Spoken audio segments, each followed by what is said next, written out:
I know I've gone over this a couple of times, but the whole likability factor versus relatability factor. Relatability, that doesn't matter. It really doesn't. Because I'll use the examples from these two particular blogs here because it's important.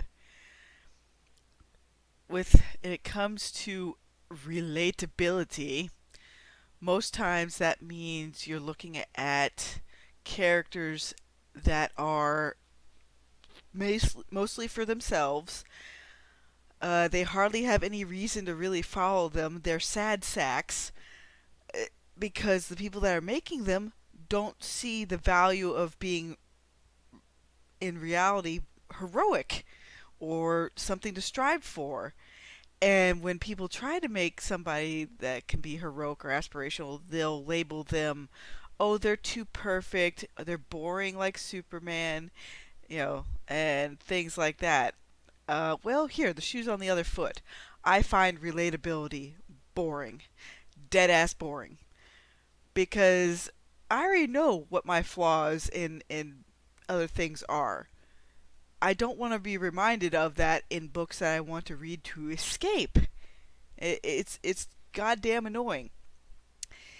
And most of the time, these relatable characters usually are snarky, like 24/7, condescending, and they rather buck the trend of, oh, this is a fascist government, I got to rebel.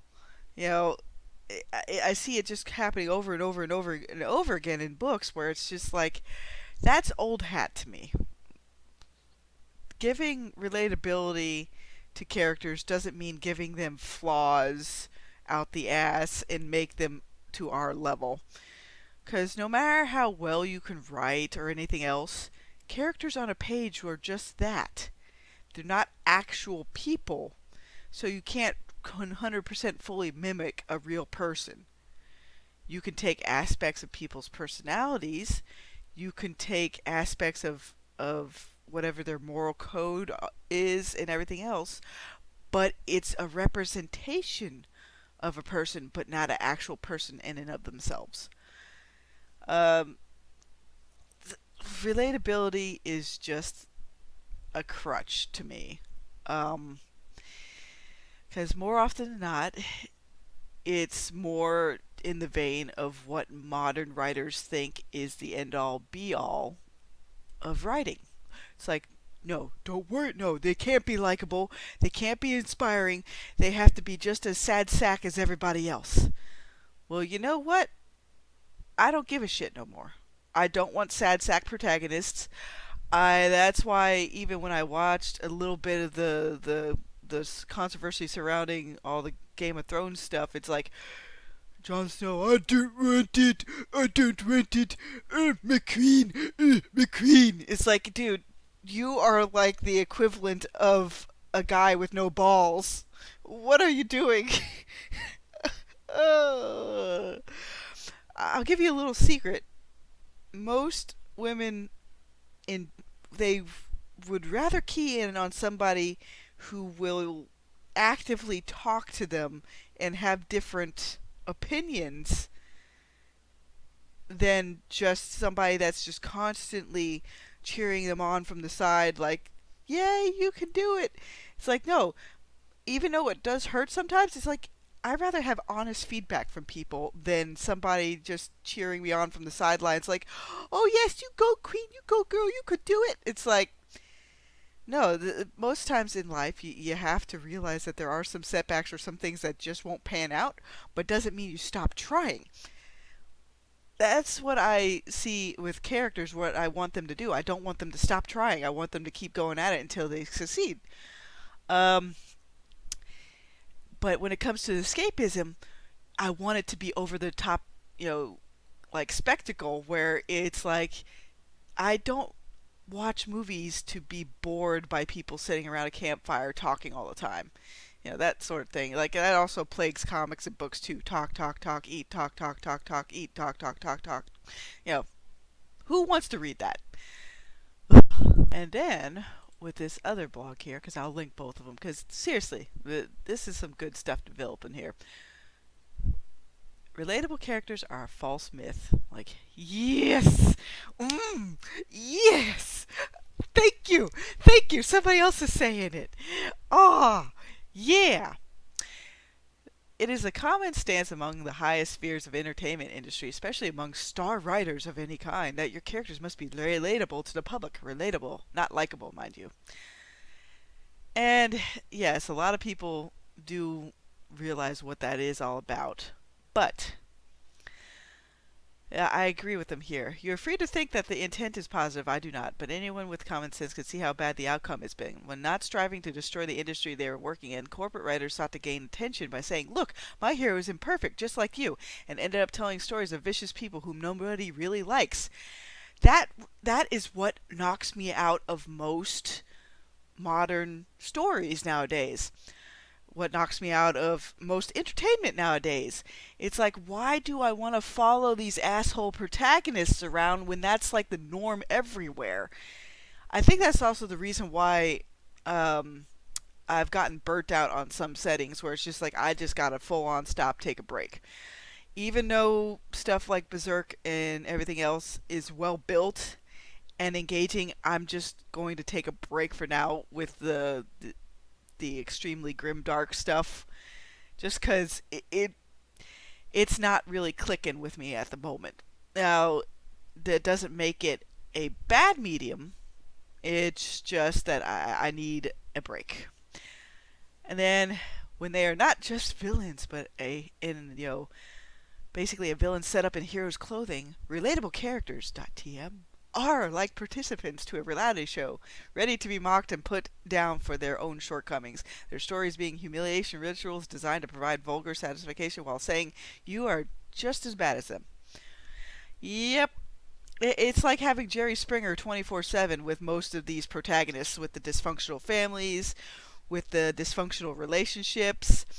Now, I do some light teasing in Uplift Protocol with Eliza's situation because she's kind of like in Harrington in a way, where when Harrington's mother was kind of gently like making little jabs at her daughter, like, what happened? Why didn't you bring a nice man home? That sort of thing. But her mother didn't realize that Pavel Young had assaulted her at the academy. But no, her mother was genuinely worried about her daughter's lack of love life at some point. So that's why she would go a little bit over the top and like, oh, I would chase him around on the deck, that sort of thing. And she was like, Mother, stop it.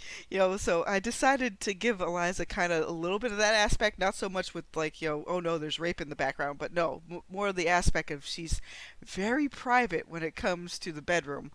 Um, and that's perfectly fine when you're making characters. Have ones that agree with you on things, have ones that disagree. It helps make put you in a slightly different mindset, but make them likable, not relatable. I'm gonna keep hitting on that hammer until we're done. But yeah, it just showcases why people also gravitate more towards manga. They have archetypes. Sometimes these characters aren't fully realized, air quote, relatable characters because they're following a beloved archetype wheel that people come back to time and time again. Just like stories of old, passed down from the days of oral storytelling till now, there's just certain things that if it's not broke, don't try to bust it up too much. Don't try to deconstruct it. Just keep rolling. He further says, if it is good if your characters make mistakes or if they are flawed, you get it wrong when flaws become real vices. One could say we all have our vices and bond with the characters and share them, but these are just malicious words. The reality is that we do not like the sins of others, we just love ours. Yeah, and that's the thing, yeah. Most of the time people won't recognize a bit of their own vices too much until they really examine themselves, but it's easy to see in others. I mean, there's aspects of myself that I'm working on improving. I mean, I'm trying not to curse as much, but that will be a uphill battle. I realize I'll probably never get monetized, like I've always said, but it's like, I'd rather be blunt than earn money off of YouTube, and I'd rather offer stuff other than what most of BookTube is offering. So that's why we're diving into all these things here.